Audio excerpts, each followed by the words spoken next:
బట్టతలతో బాధపడుతున్నారా?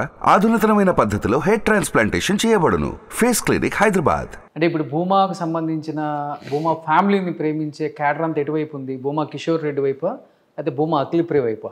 డెఫినెట్గా నా వైపే ఉంది. ఎలా చెప్తారు? మంచిని కోరే ప్రతి ఒక్కరు మా వైపు. ఈరోజు అఖిలప్రియతో ఎవరున్నారు? సొంత మేనమామ గారు ఉన్నారా ఆమెతో? ఎస్వి సుబ్బారెడ్డి ఫ్యామిలీ ఎవరైనా అఖిలప్రియతో ఉన్నారా? ఎస్వి జగన్మోహన్ రెడ్డి గారినే దాడి చేయాలని చూసింది మున్సిపల్ ఆఫీస్లో, సొంత మేనమామ. ఇంకా ఎవరిని వదిలిపెడుతుందండి ఆమె? ఈరోజు బంధువులు అనేవాళ్ళు ఎస్వి ఫ్యామిలీ లేదు అండ్ భూమా ఫ్యామిలీ లేదు. ఇంకా ఎవరున్నారు ఆమెతో? క్యాడర్ అనేది ఒకప్పుడు ఎస్వి కుటుంబం, భూమా కుటుంబం ఇవన్నీ కలిస్తేనే ఆ రోజు శోభా నాగిరెడ్డి గారు గెలిచేవాళ్ళు. ఈరోజు ఎవరున్నారు? ఏదో కొంతమంది అల్లరి మూకలను పెట్టుకొని ఇవి చేస్తున్నారు తప్ప ఒక డీసెంట్ పొలిటీషియన్సే కాదు. అంటే భూమా అఖిలప్రియ అనే ఒక బ్రాండ్ అలగడ్డకు అని చెప్తున్నారు కదా ఆమె. మద్దూరు అఖిలప్రియ. మద్దూరియా?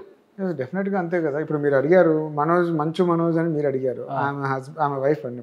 సేమ్ ఈమె అంతే కదా, మద్దూరు భార్గవరావు భార్యే కదా. పెళ్లి చేసుకుంటే ఇల్లు పేరు మారిపోయిద్దా సార్? పెళ్లి చేసుకుంటే ఇంటి పేరు మారుతుందా మారదా వాళ్ళనే అడగండి. ఆధార్ కార్డులో, పాన్ కార్డులో పిల్లలు పుడితే ఏమని పెడతారు ఆయన పేరు? వాళ్ళిద్దరికి పిల్లలు పుడితే ఏమని పెడతారు పేరు? దాన్నే ఉంది. ఇప్పుడు వైఎస్ రాజశేఖర రెడ్డి కూతురు వైఎస్ షర్మిల పెట్టింది, షర్మిల కొడుకు వైఎస్ రాజారెడ్డి పెట్టుకుంది. అంతేలేండి. ఇప్పుడు వాళ్ళు ఏమంటున్నారు, ప్రజలు ఏమంటున్నారు? తేడా వస్తే ఏదేది అంటారు కదా, తేడా లేకపోతే అందరూ. మా ఇంట్లో అయితే తేడా రాకముందు కూడా అట్లే వెళ్ళిపోయి. ఇప్పుడు శోభా నాగిరెడ్డి గారు ఉన్నారు, వాళ్ళ ఫాదర్ ఎస్వి సుబ్బారెడ్డి గారు, కానీ బట్ స్టిల్ ఆమె ఇట్లనే ప్రొజెక్ట్ అయింది కదా. భూమా శోభా నాగిరెడ్డిగా ప్రొజెక్ట్ అయ్యారు, కానీ వాళ్ళ తల్లి అయితే నేర్పించింది ఇంటి పేరు మార్చుకోవడం నేర్పించారు. వీళ్ళు మార్చుకోవట్లేదంటే వాడు ఎంత ఎదవనా, మొగుడు ఎంత ఎదవైతే కానీ మార్చుకోడు. మొగుడు తనకన్నా గొప్పోడు అయితే ఖచ్చితంగా మార్చు. ఎవరైనా ఇష్టపడతారు మార్చుకోవడానికి, అంతే కదా. భర్త ఎదవైతే అతను పేరు పెట్టుకోవడానికి కూడా ఈమె సిగ్గుపడుతుంది నాకు తెలిసి. మీకు భూమా అఖిలప్రియ అంటూ ఇష్టం లేదు? నేను ఐ డోంట్. ఎందుకంటే ఎప్పుడైతే భూమా కుటుంబ పరువు జైల్లో పెట్టినారో ఆ రోజుతోనే అయిపోయింది. ఎప్పుడైతే హైదరాబాద్లో కిడ్నాప్ ఇవ్వడం చేయమన్నారో, మీ నాయన బతుకున్నంత వరకు వాళ్ళు పార్ట్నర్స్ అండ్ అన్నీ తెంచుకొని రిజిస్ట్రేషన్లు అయిపోయి అన్నీ అయిపోయి వాళ్ళకి ఇచ్చేసినాక వాళ్ళని కిడ్నాప్ చేయడం ఏంటి? ఇన్ఫ్యాక్ట్ ఇంకొక ఏదో పని ఏంటంటే, నాగిరెడ్డి గారు, అఖిలప్రియ, విఖ్యాత్ అందరు కలిసి ఒక భూమి అమ్మితే మళ్ళీ అతని మీద కేసేశారు. ఈ ప్రాపర్టీ మళ్ళీ మాదే అని. అంటే నేను మైనర్గా ఉన్నప్పుడు మా అక్క మా నాన్న ఇద్దరు నన్ను మోసం చేసి అమ్మారని ఒక ఇది వేశారు నాగిరెడ్డి గారి మీద, అందరి మీద, అఖిల మీద, నాగిరెడ్డి గారి మీద, అందరి మీద విఖ్యాతనే వేయించారు. ఇవన్నీ అఖిలప్రియ చేసేది, వాళ్ళ హస్బెండ్ చేసే పనులే. అంటే ఇంత చీప్ మైండెడ్ వాళ్ళు. శోభా నాగిరెడ్డి గారితోనే ఆ కుటుంబ వైభోగం పోయిందని చెప్పుకోవచ్చా మీరు చెప్పేదాన్ని బట్టి? ఆ ఉన్నప్పుడు మేనేజ్మెంట్ అయితే చాలా నీట్ గా చేసుకుంటూ వస్తారు. కుటుంబం, రాజకీయం అనేది పోదు. అది ఒక్క ఫ్యామిలీకి నాగిరెడ్డి గారు ఉన్నాడు కాబట్టి నిలబడిందంటారు. డెఫినెట్ గా నేను నా వంతుగా నేను ఎంత మా ఫ్యామిలీని పైకి తీసుకెళ్ళాను అంత ఫ్యామిలీని తీసుకెళ్ళగలుగుతాం. దాంట్లో ఎక్కడ ఏ డౌట్ లేదు. ఆ చరిష్మాని తగ్గించే పని మేము ఎక్కడ చేయం. ఏది ఉన్నా నా మోటివ్ ఒకటే, ఆర్లగడ్డ ప్రజలు ప్రశాంతంగా ఉండాలి, బాగుండాలి.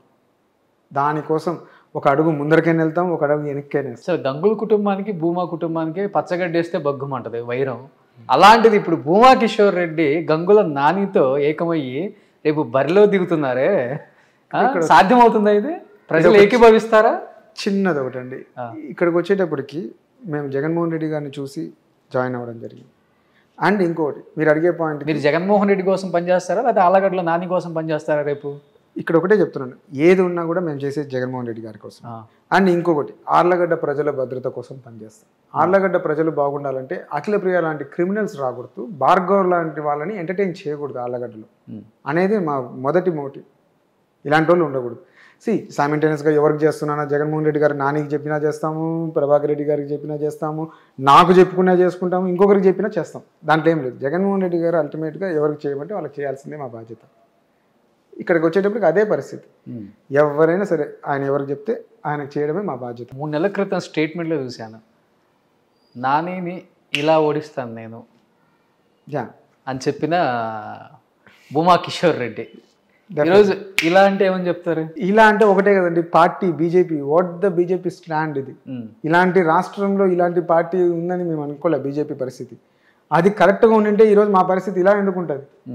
అండ్ ఆర్లగడ్డ భవిష్యత్తు చూడాల్సిందే. ఇలాంటి ఇప్పుడు నేను నిలబడి ఒక 20-25 వేల ఓట్లు చీల్చి దానివల్ల ఎవరు గెలుస్తారు? ఇలాంటి క్రిమినల్స్ గెలిస్తే ఏంటి పరిస్థితి? కేవలం మీ టార్గెట్ అఖిలప్రియ అంతే. ఆర్లగడ్డ బాగుండాలి, ఆమె కూడా నా టార్గెట్ కాదు. ఆర్లగడ్డ బాగుండాలంటే భార్గవరావు లాంటి క్రిమినల్స్ ఇక్కడ ఉండకూడదు అంతే. అఖిలప్రియ ఏం టార్గెట్ కాదు. ఆర్లగడ్డ ప్రజలు ప్రశాంతంగా వ్యాపారాలు చేసుకోవాలని ఇంకోటి చేసుకోవాలని దొంగలు డెకైట్లు రాకూడదు ఆర్లగడ్డలోకి. సో ఇప్పటి వరకు ప్రత్యక్ష రాజకీయాల్లోకి రాకపోయినా కానీ ఫ్యామిలీని చూసి పోల్ మేనేజ్మెంట్ బాగా నేర్చుకున్నారు అనుకుంటా.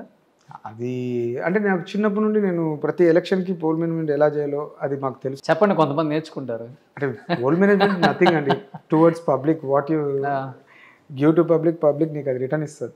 10 మంది మనం నమ్మితే 10 మంది తిరుగుతారు పని చేయడానికి, 10 మంది ఓట్లు వేయించుకునే శక్తి వస్తుంది. ఎప్పుడైనా కానీ పబ్లిక్ని మనం మోటివేట్ చేయాల్సింది ఓటర్స్ని ఎట్లా అంటే, నువ్వు పోయి ఒక 10 మందితో ఓటు వేయించే విధంగా వాళ్ళని మోటివేట్ చేస్తే అలాంటి వాళ్ళు 100 మంది తయారవుతారు. అదే మనం చేయాల్సింది పోల్ మేనేజ్మెంట్. నాగిరెడ్డి గారు కానీ శోభా నాగిరెడ్డి గారి కోసం ఒక బలమైన టీం మా పూర్వం నుండి మా నాన్న దగ్గర నుండి మా శేఖర్ రెడ్డి గారి దగ్గర నుండి ఒక బలమైన గుంపు అనేది ఉండేది. అలాంటి గుంపు క్రియేట్ చేసుకోవడమే రాజకీయ నాయకుడు లక్ష్యం. ఇలాంటి వాళ్ళు ఇప్పుడు అందరినీ దూరం చేసుకోవడమే వాళ్ళ లక్ష్యం. డబ్బులు ఎవరు వస్తే వాళ్ళే వీళ్ళకి అట్లా వాళ్ళకి అంతే తప్ప ఇలాంటి అసలు ఆ పద్ధతులే లేవు ఇక్కడ. సుమన్ టీవీలో మీ పర్సనల్ అండ్ బిజినెస్ ప్రమోషన్స్ కోసం కింది నెంబర్కి కాంటాక్ట్ చేయండి.